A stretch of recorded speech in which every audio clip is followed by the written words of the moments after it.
നമ്മളെ നാട്ടിൽ കിട്ടുന്ന എല്ലാ പെട്രോളിലും അവർ എഥനോൾ മിക്സ് ചെയ്യുന്നുണ്ട്. അപ്പോൾ എഥനോൾ മിക്സ് ചെയ്ത പെട്രോൾ നമ്മളെ വാഹനം ഓടുമെന്ന് അറിയാൻ വേണ്ടിയിട്ട് ഈ ഒരു പെട്രോൾ ഫില്ല് ചെയ്യുന്ന ഈ ഒരു ക്യാപ്പിനോട് അങ്ങനെ സ്റ്റിക്കർ ഒട്ടിച്ചിട്ടുണ്ടാവും. അപ്പോൾ ഇവിടെ E5 അതേപോലെ E10 എന്നൊക്കെ കാണാൻ സാധിക്കും. അത്ര പെർസെൻറ്റേജ് എഥനോൾ മിക്സ് ചെയ്ത പെട്രോൾ ആണെങ്കിലും ഈ ഒരു എൻജിൻ ആ ഒരു പെട്രോളും ഓടാൻ കേപ്പബിലിറ്റി ആണ് എന്നാണ് ഇവിടെ കാണിക്കുന്നത്. ഈ ഒരു സംഭവം അമേരിക്കയിലും യൂറോപ്പിലൊക്കെ 10-15 വർഷം മുന്നേ ഉണ്ട്. പൊല്യൂഷൻ കുറയ്ക്കുക എന്നുള്ള ഒരു കൺസെപ്റ്റിലാണ് ഈ ഒരു സംഭവം ഇവർ ഡെവലപ്പ് ചെയ്തിട്ടുള്ളത്. പെട്രോളിൽ എഥനോൾ മിക്സ് ചെയ്യുന്നൊരു സംഭവമാണ്. അതുമൂലം നമുക്ക് പൊല്യൂഷൻ വളരെ കുറയ്ക്കാൻ സാധിക്കും. അതേപോലെ തന്നെ പല വാഹനത്തിലും പല റേഞ്ചിലാണ്. ഇവിടെ വേറൊരു വാഹനം, ഈ ഒരു വാഹനത്തിൽ E25 എന്നാണ് കാണിക്കുന്നത്. അത്രയും റേഞ്ചിൽ എഥനോൾ ഉണ്ടെങ്കിലും ഇതിൻ്റെ എൻജിൻ കേപ്പബിലിറ്റിയാണ് ആ ഒരു ഫ്യൂവലും ഓടാൻ എന്നാണ് കാണിക്കുന്നത്.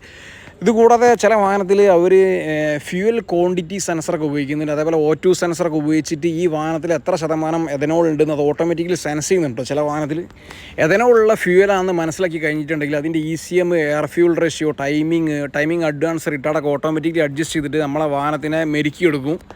എഥനോൾ ഉള്ള ഫ്യൂവലാണെങ്കിലും എഞ്ചിനൊരു കുഴപ്പമുണ്ടാവില്ല.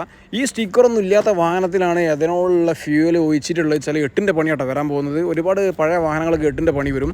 കാറ്റലറ്റിക് കൺവെർട്ടർ, അതേപോലെ സ്പാർക്ക് പ്ലഗൊക്കെ പെട്ടെന്ന് അടിച്ചു പോകും. അതുകൂടാതെ എഞ്ചിൻ ലൈറ്റ് പെട്ടെന്ന് വരും. എഞ്ചിൻ ലൈറ്റ് ഇങ്ങനെ കത്തിക്കൊണ്ടിരിക്കും.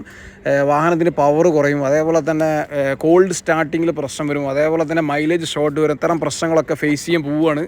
ഈ എഥനോൾ മിക്സ് ചെയ്ത ഫ്യൂവൽ അടിച്ചിട്ട് നമ്മൾ കുറച്ച് കാലം ഓടിക്കണം. ഒരു 5 മാസം 4 മാസമൊക്കെ ഓടിക്കഴിഞ്ഞാലാണ് ഈ ഒരു വാഹനത്തിൻ്റെ കാറ്റലറ്റിക് കൺവെർട്ടർ ബ്ലോക്ക് ആവും.